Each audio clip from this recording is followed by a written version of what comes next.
xona ichida bo'lsa, ularni oynalarni ochish kerak yoki atrofdagi eshiklarni, derazalarni ochib, toza havo kirish ta'minlanadi. Anatomik jihatdan chap yoki o'ng yonboshga yotqizish eng yaxshi yechim hisoblanadi. Og'ziga metal jismlar, qoshiq va yog'och buyumlari tiqish qat'iyan man qilinadi.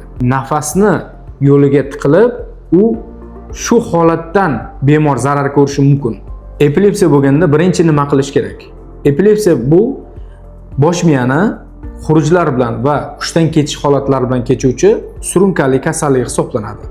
Epilepsiya o'zi dunyo aholisini 50 million kishida uchrashi oxirgi statistika ma'lumotlarida keltirilgan. Bu juda ham katta son.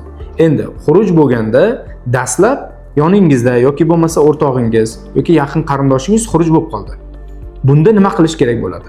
Agarda xona ichida bo'lsa, ularni oynalarni ochish kerak yoki atrofdagi eshiklarni, derazalarni ochib, toza havo kirish ta'minlanadi.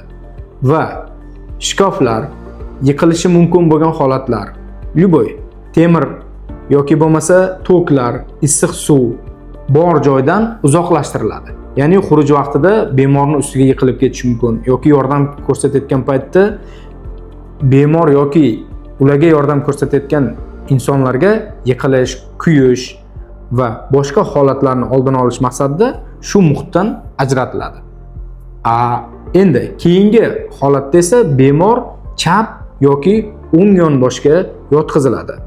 E'tibor bering azizlar, bunda xuruj paytida anatomik jihatdan chap yoki o'ng yonboshga yotqizish eng yaxshi yechim hisoblanadi.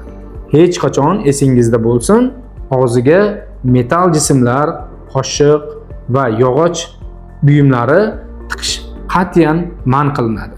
Sababini aytaman, bunda bemorni tishi sinib, ikkilamchi asfiksiya, ya'ni nafasni yo'liga tiqilib, u shu holatdan bemor zarar ko'rishi mumkin. Shuning uchun og'ziga qoshiq, metal jismlar tiqish qat'iyan man qilinadi. Keyingi etapda esa albatta yaqinroq shifoxonaga imkon bo'lsa olib boriladi yoki tez yordam mashinasi chaqiriladi, tez yordam xizmati. Shunda biz birinchi etap yordamni ta'minlagan bo'lamiz. Videomiz yoqqan bo'lsa like bosing, epilepsiyaga oid qiziqarli ma'lumotlarni olish uchun kanalimizga obuna bo'lib qo'ying.